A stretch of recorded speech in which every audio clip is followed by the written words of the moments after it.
Hello friends, आप सभी का स्वागत है यार फिजिक्स क्लासेस में। आज हम लोग नए टॉपिक के साथ बात करेंगे। इसके पहले हम लोग पढ़े थे प्रतिरोध किन किन बातों पर निर्भर करता है। इसके पिछले वाले वीडियो में यानी कि वीडियो आप लोग 2 देखे होंगे। विद्युत धारा हम लोग पढ़ रहे हैं। विद्युत धारा के 2 पार्ट आप लोग ऑलरेडी देख चुके हैं, पार्ट 1 और पार्ट 2। पार्ट 1 पार्ट 2 में बहुत सारे टॉपिक का हम लोग डिस्कशन किए हैं। आज हम लोग नेक्स्ट यानी कि वीडियो 3 में बहुत सारे टॉपिक की बात करेंगे। सबसे पहला जो टॉपिक है अपवाह वेग के आधार पर ओम के नियम का निगमन।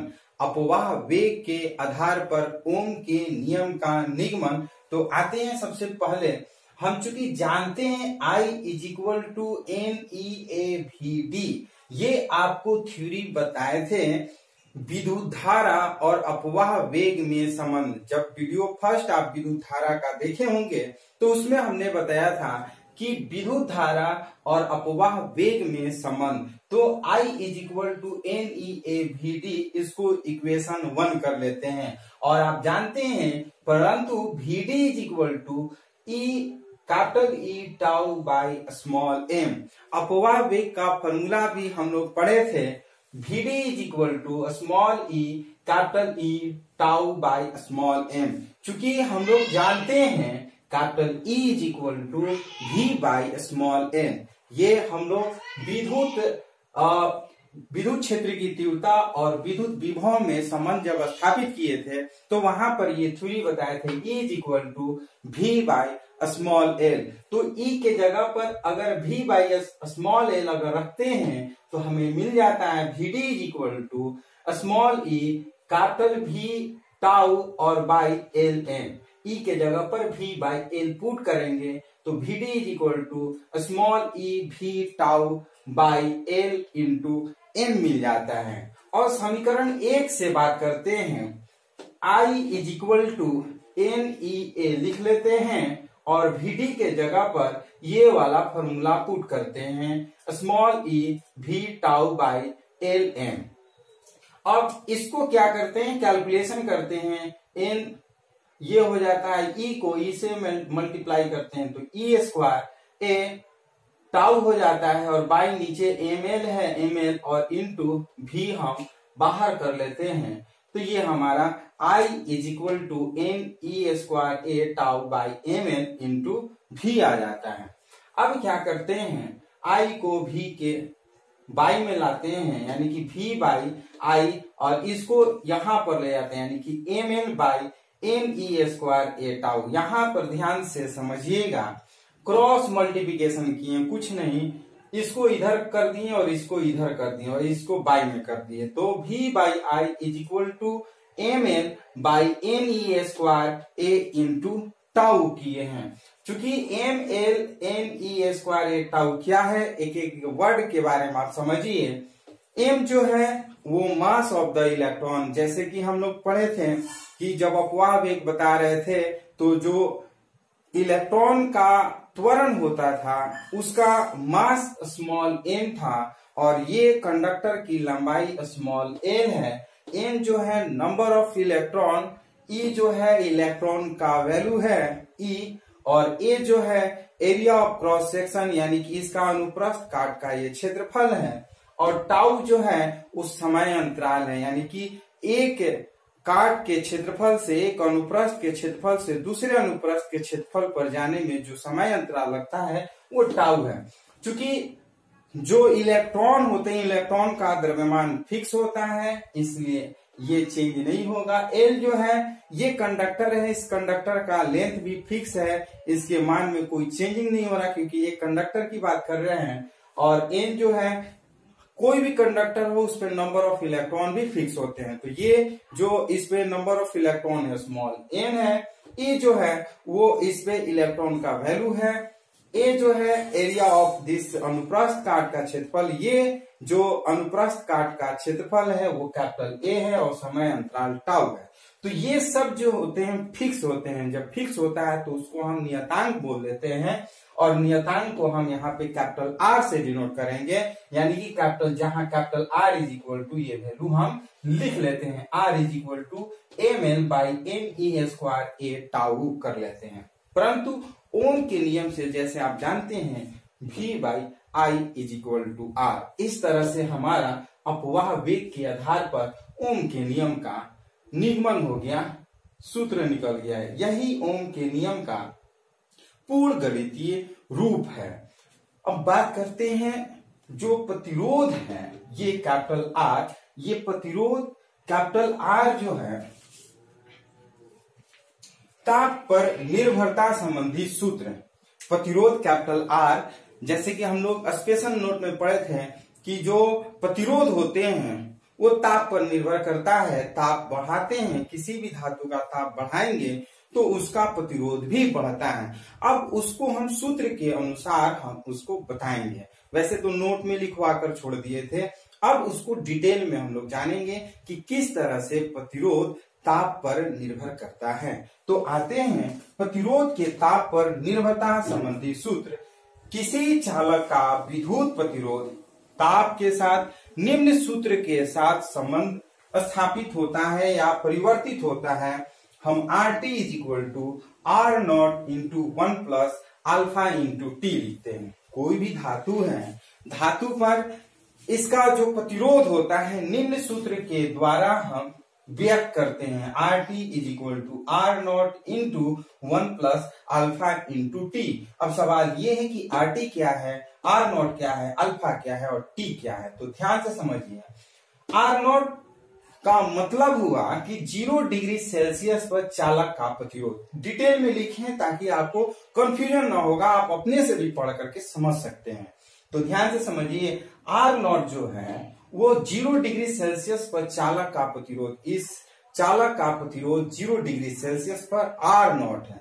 और RT जो है T डिग्री सेल्सियस पर इस चालक का प्रतिरोध है। T डिग्री का मतलब हुआ कि अब 0 डिग्री से बढ़ेगा ताप, तो उस डिग्री पर इस चालक का प्रतिरोध हो जाएगा 10 डिग्री, 20 डिग्री, 50 डिग्री, 100 डिग्री, इस तरह से।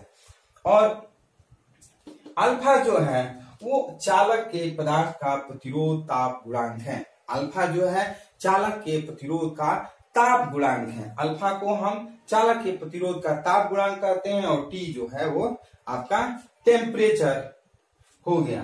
तो इस तरह से हमारा हो गया। अब ध्यान से समझिएगा, टी हमारा टेम्परेचर हो गया। अब ये इसके बारे में आप सब जान गए कि आर नॉट 0 डिग्री सेल्सियस पर चालक का प्रतिरोध है, RT T डिग्री सेल्सियस पर चालक का प्रतिरोध है, अल्फा जो है वो चालक के प्रतिरोध का ताप गुणांक है। इसको इक्वेशन 1 माने हैं तो समीकरण 1 से RT is equal to R naught को 1 से मल्टीप्लाई करेंगे तो आर नॉट, फिर आर नॉट को अल्फा टी से करेंगे तो आर नॉट अल्फा टी, या फिर हम लिख सकते हैं R naught alpha T is equal to, अगर आर नॉट को इधर लाएंगे तो RT माइनस आर नॉट हो जाएगा।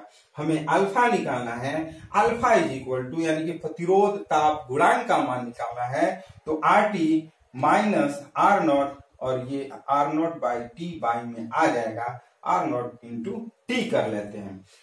सपोज दैट यदि आर नॉट का वैल्यू 1 ओम लेते हैं और टी का वैल्यू 1 डिग्री सेल्सियस लेते हैं तो ये 1 अगर करते हैं तो हमारा जो वैल्यू होगा, इसका वैल्यू आर नॉट और टी का, तो हमारा क्या हो जाएगा, अल्फा इज इक्वल टू, इस आर नॉट की बात करें तो R T minus R naught is equal to प्रतिरोध में वृद्धि।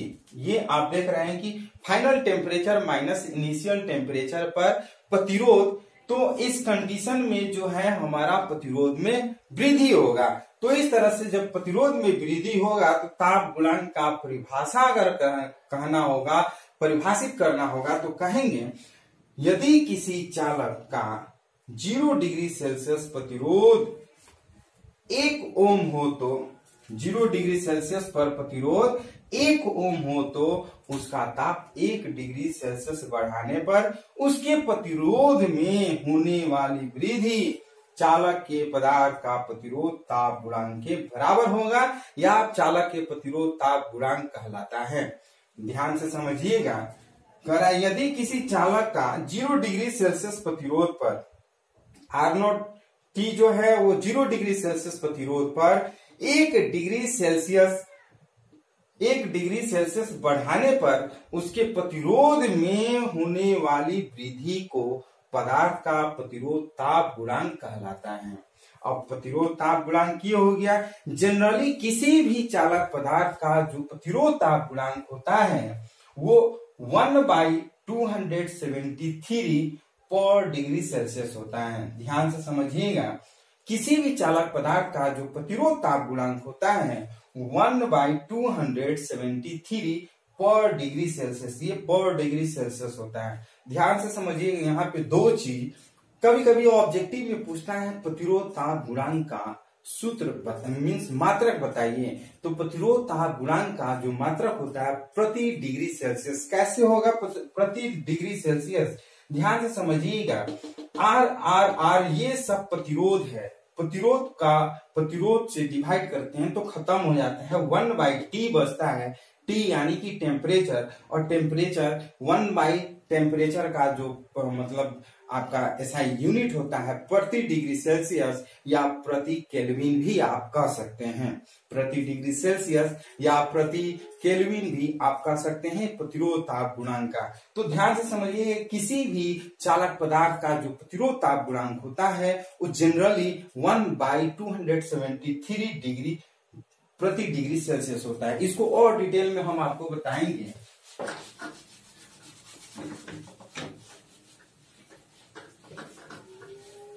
ध्यान से आप समझिएगा, यदि समीकरण 1 से बात करते हैं, RT is equal to R naught और इंटू 1 प्लस अल्फा की जगह पे 273 लिखते हैं और ये आपका T हो जाता है।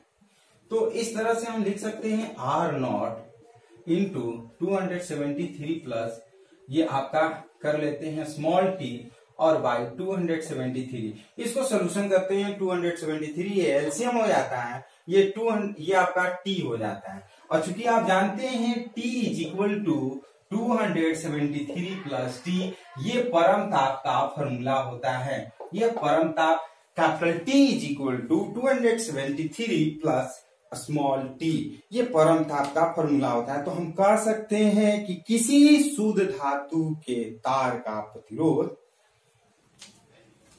अतः किसी शुद्ध धातु के तार का प्रतिरोध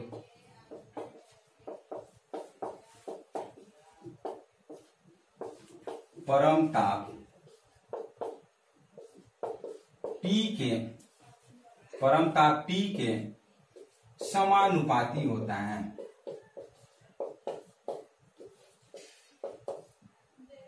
अर्थात हम कह सकते हैं R समानुपाती T।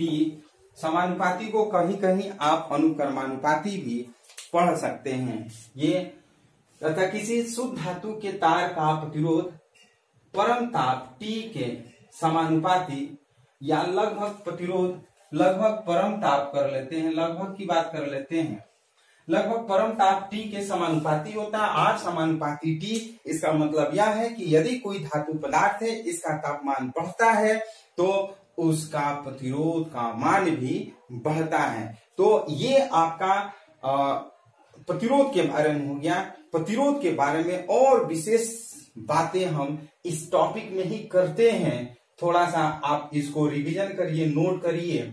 हम लोग इसके प्रतिरोध का जो सबसे विशेष गुण है उसकी बात करेंगे कि प्रतिरोध और किन किन बातों पर निर्भर करता है। तो इस वीडियो को पूरा जरूर देखिएगा, बहुत सारे इसमें इस वीडियो में टॉपिक मिलता है। तो फिर नेक्स्ट हम लोग टॉपिक की बात करते हैं प्रतिरोध ताप गुणांक के लिए विभिन्न सूत्र हैं। इसके पहले भी प्रतिरोध ताप गुणांक के बारे में बताए हैं, अल्फा इक्वल टू क्या होता है, और फिर हम लोग नए नए फॉर्मूले प्रतिरोध के बारे में पूरी तरह से डिटेल इस वीडियो में जानेंगे। आपकी जो भी कंपटीशन का एग्जाम होगा वो सारा कंपटीशन इस टॉपिक से आपको मिल जाएगा। प्रतिरोध से एक भी प्रकार का क्वेश्चन नहीं छूटेगा।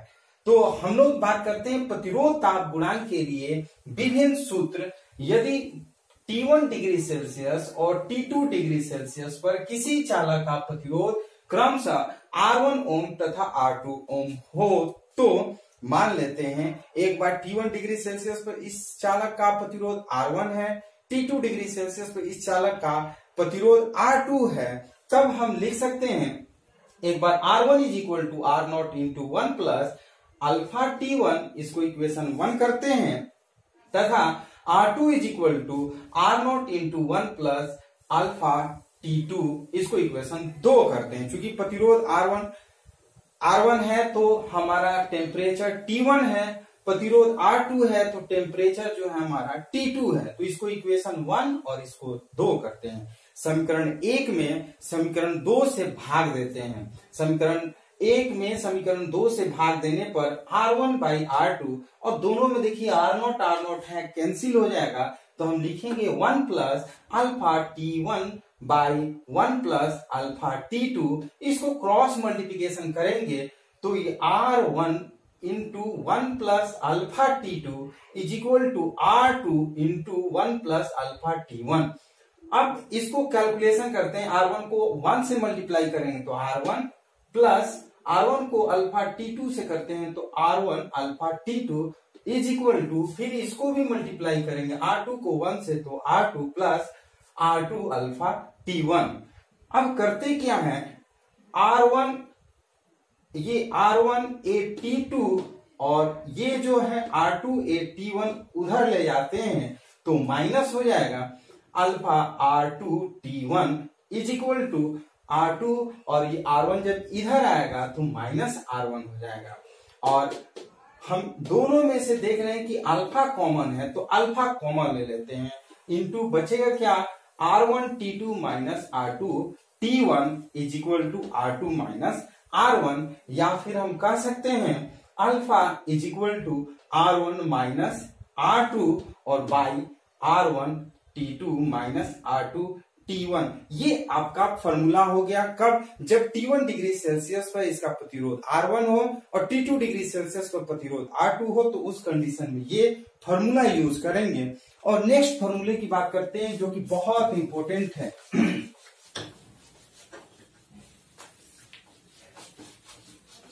ध्यान से समझिएगा, नेक्स्ट फॉर्मूले की बात कर रहे हैं। यदि मान लेते हैं T degree Celsius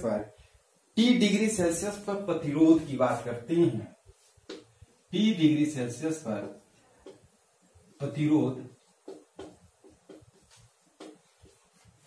RT is equal to R0 into 1 plus R, और ये अल्फा कर लेते हैं। ध्यान से समझिएगा, आप लोग अल्फा टी पढ़े हैं, alpha into T, RT is equal to R0 into 1 plus alpha T पढ़े हुए हैं। अगर इससे अगर हमें अल्फा निकालना होगा, अल्फा अगर हमें निकालना होगा, ध्यान से समझिएगा, तो RT is equal to R0 और प्लस ये कर लेते हैं R0 और अल्फा टी, ये आपका हो जाएगा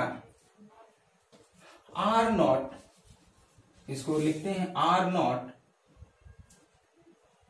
RT minus R0 is equal to R0 alpha T, या फिर हम लिख सकते हैं T is equal to, T अगर निकालना हो तो R0, अल्फा अगर निकालना हो तो लिख सकते हैं RT minus R0 by R0 into T. ध्यान से यहां पे समझिएगा, T को मान लिए हैं हम, क्या R0 को हम मान लिए हैं, आपका ये R0 है, ये R0 है, R0 को हम मान लिए हैं T डिग्री सेल्सियस पर प्रतिरोध हमारा RT is equal to R0 into 1 plus alpha T, ये हम लोग फॉर्मूला ऑलरेडी जानते हैं, RT is equal to R0 plus R0 into alpha T कर लेते हैं, या फिर इसको हम RT minus R0 is equal to R0 alpha T, अगर अल्फा निकालना हो तो ये कर लेते हैं, इसको इक्वेशन 1 कर लेते हैं। फिर यदि T डिग्री पर अगर 100 डिग्री सेल्सियस पर बात करते हैं, तो जहां अल्फा है अल्फा कर लेते हैं और यहां पर आप कर सकते हैं, इसको आप लिख सकते हैं R100 is equal to R0 into 1 plus R alpha और इंटू 100 कर लेते हैं। जहां T है वहां पर T से मल्टीप्लाई किए हैं और जहां पर 100 डिग्री है वहां पर 100 डिग्री से मल्टीप्लाई कर देते हैं। तो इस तरह से हम इसको कैलकुलेशन करेंगे। लिखेंगे क्या, R0 R100 is equal to R0 और इसको मल्टीप्लाई करते हैं R0 अल्फा 100 और इसको इसी तरह से हम लिखेंगे अल्फा इज इक्वल टू, ये लिखेंगे R100 और माइनस R0 और बाई, ये बाई में आ जाएगा R0 इंटू ये 100 हो जाएगा। इसको इक्वेशन 2 करते हैं और आप देख रहे हैं समीकरण 1 तथा 2 से बात करते हैं। समीकरण 1 तथा समीकरण 2 से यदि आपका लेफ्ट हैंड इक्वल है तो राइट हैंड भी इक्वल होगा। लेफ्ट हैंड इक्वल है तो राइट हैंड भी इक्वल होगा। तो हम लिख सकते हैं RT माइनस R0 और by R0 T is equal to R100 minus R0 by R0 into 100। ये R0 कैंसिल हो जाएगा। सो अगर हमें T निकालना होगा तो T निकालने के लिए हम करते क्या है, RT माइनस R0 और बाई में ये आ जाएगा R100 और minus R0 into 100 degree Celsius. इसको हम इस तरह से नोट कर लेते हैं। ये एक फॉर्मूला हो गया कि यदि आपको टेम्परेचर निकालना हो तो इस फॉर्मूले से हम निकाल सकते हैं। इसमें आपको एक अच्छा सा न्यूमेरिकल आपको एग्जांपल के रूप में बताएंगे तो आपको ये थ्योरी एकदम क्लियर हो जाएगा। जैसे कि सबसे पहले नीचे में आप देखिएगा एक न्यूमेरिकल लिखे हैं, एक प्लेटिनम प्रतिरोध तापमापी का प्रतिरोध 0 डिग्री सेल्सियस पर 3 ओम है तथा 100 डिग्री सेल्सियस पर 3.75 ओम है। किसी अज्ञात ताप पर इसका प्रतिरोध 3.15 ओम है। अज्ञात ताप का मान ज्ञात कीजिए। यहाँ पे अज्ञात ताप जो है हमारा T है, इस T का मान हमें ज्ञात करना है। तो ध्यान से समझिएगा, इसी फॉर्मूला पे हम इस न्यूमेरिकल को सॉल्व करेंगे। 0 डिग्री सेल्सियस पर ताप दिया है, मींस प्रतिरोध दिया है R0 is equal to 3.0 ohm. 100 degree Celsius पे दिया है यानी कि R100 इज इक्वल टू आपका 3.75 ओम दिया हुआ है। किसी अज्ञात ताप पर इसका प्रतिरोध यानी कि आपका दिया हुआ है अज्ञात ताप पर प्रतिरोध यानी कि 3.15 ओम दिया है। अज्ञात ताप का मान ज्ञात करना है यानी कि T is equal to what कर लेना है। T का मान हमें ज्ञात कर लेना है। तो ध्यान से समझिएगा, अज्ञात ताप का मान इस फॉर्मूले से हम कैसे ज्ञात करेंगे। Since T is equal to आप जानते हैं RT माइनस R0 और R100 माइनस R0 इंटू 100। ध्यान से समझिएगा, RT आपका दिया हुआ है 3.15 यानी कि उसका प्रतिरोध, किसी अज्ञात ताप पर इसका प्रतिरोध यानी कि RT का वैल्यू आपका 3.15 ओम दिया हुआ है।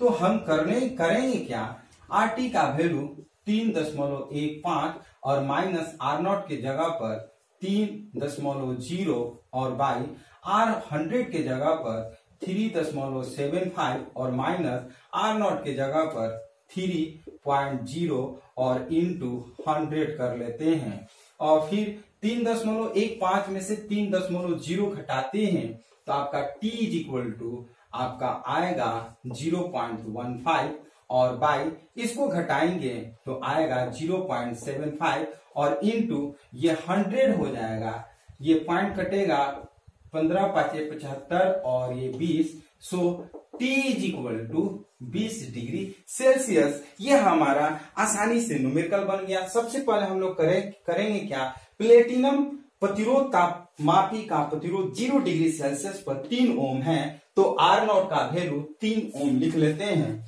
100 डिग्री सेल्सियस पर 3.75 ओम है, 100 डिग्री सेल्सियस पर 75 ओम लिख लेते हैं। किसी अज्ञात ताप पर इसका प्रतिरोध 3.15 ओम है, यानी कि RT इज इक्वल टू 3.15, तो करा अज्ञात ताप का मान ज्ञात कीजिए।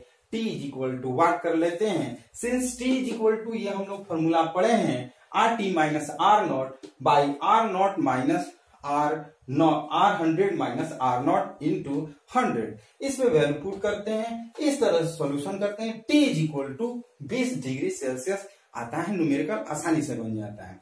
जो सबसे इसमें खास जो बात है जो आपके कंपटीशन में पूछता है वो ये है, इस टॉपिक को ध्यान से आप समझिएगा। किसी पदार्थ के प्रतिरोध ताप के अतिरिक्त निम्नलिखित भौतिक कारकों पर भी प्रभाव पड़ता है, जैसे हमने बताया कि कोई प्रतिरोध लंबाई बढ़ेगा तो प्रतिरोध हमारा बढ़ेगा, और क्षेत्रफल बढ़ेगा तो प्रतिरोध हमारा घटेगा, तापमान बढ़ेगा तो हमारा प्रतिरोध भी बढ़ेगा। इस तरह से बहुत सारे ऐसे कारक पदार्थ हैं जो प्रतिरोध पर प्रभाव उत्पन्न करते हैं। उसमें से जो सबसे इंपॉर्टेंट है वो आपको बताने जा रहे हैं, ये आपको कहीं जल्दी मिलेगा नहीं। तो सबसे पहला बात करते हैं दाब, यानी कि कार्बन की गोलियों का प्रतिरोध दाब के बढ़ाने पर घट जाता है। कार्बन की जो गोलियां होती हैं उसका अगर दाब बढ़ाते हैं तो उसका प्रतिरोध घट जाता है। ये प्रतिरोध कब घटेगा, जब कार्बन की गोलियों का दाब बढ़ाते हैं तो उसका प्रतिरोध घट जाता है। तो याद रखिएगा, कभी भी कार्बन की गोलियों का दाब अगर देते हैं तो उसका प्रतिरोध अचानक ही कम हो जाता है, यानी कि घट जाता है। सेकेंड की बात करते हैं प्रकाश। अर्धचालकों का प्रतिरोध उन पर प्रकाश के पड़ने पर घट जाता है। कोई भी अर्धचालक पदार्थ होता है, अगर उसमें हम प्रकाश देते हैं तो उसका प्रतिरोध का मान क्या होगा, या आप देख सकते हैं घट जाता है। प्रतिरोध का मान घट जाता है कब, जब किसी भी अर्धचालक पर हम प्रकाश देते हैं तो उसका प्रतिरोध घट जाता है। नेक्स्ट जो है चुंबकीय क्षेत्र। बिस्मथ धातु के तार को चुंबकीय क्षेत्र में रखने पर उसका प्रतिरोध बढ़ जाता है। याद रखिएगा, जब भी चुंबकीय क्षेत्र में अगर बिस्मथ पदार्थ को रखते हैं तो उसका चुंबक मीन्स प्रतिरोध का मान जो होगा वो बढ़ जाएगा। नेक्स्ट अपद्रव। अपद्रव को हम लोग बोलते हैं इम्प्यूरिटीज, यानी कि अशुद्धियां, यानी कि जब तत्वों को मिलाकर मिश्र धातु बनाई जाती है। जब एक तत्व को दूसरे तत्व में मिलाया जाता है तो मिश्र धातु बोलते हैं। जब मिश्र धातु अगर बनाते हैं तो उसका प्रतिरोध बढ़ जाता है। किसी भी मिश्र धातु का प्रतिरोध बढ़ जाता है, इसीलिए नाइक्रोम ऐसा पदार्थ है, मिश्र धातु है, जो हम लोग हीटर में यूज करते हैं, उसका प्रतिरोध बढ़ जाता है, इसीलिए वो गर्म हो जाता है और खाना जल्दी पकाता है। नेक्स्ट जो है, जब अर्धचालकों में त्रिसंयोजी व पंच संयोजी अपद्रव मिलाए जाते हैं तो प्रतिरोध घट जाता है। सवाल ये है कि त्रिसंयोजी और पंच संयोजी क्या है, तो ये आपको मॉडर्न फिजिक्स से पढ़ाएंगे, तो वहां पे डिटेल में इसी सब के बारे में पढ़ना है तो वहां पे पढ़ाएंगे। तो याद रखिएगा, जब अर्धचालकों में त्रिसंयोजी या पंच संयोजी अशुद्धियों को मिलाते हैं तो उसका प्रतिरोध जो होता है वो घट जाता है। तो इस तरह से ये टॉपिक आपको कैसा लगा? यदि वीडियो को पसंद करते हैं तो कृपया लाइक शेयर कमेंट जरूर करिए।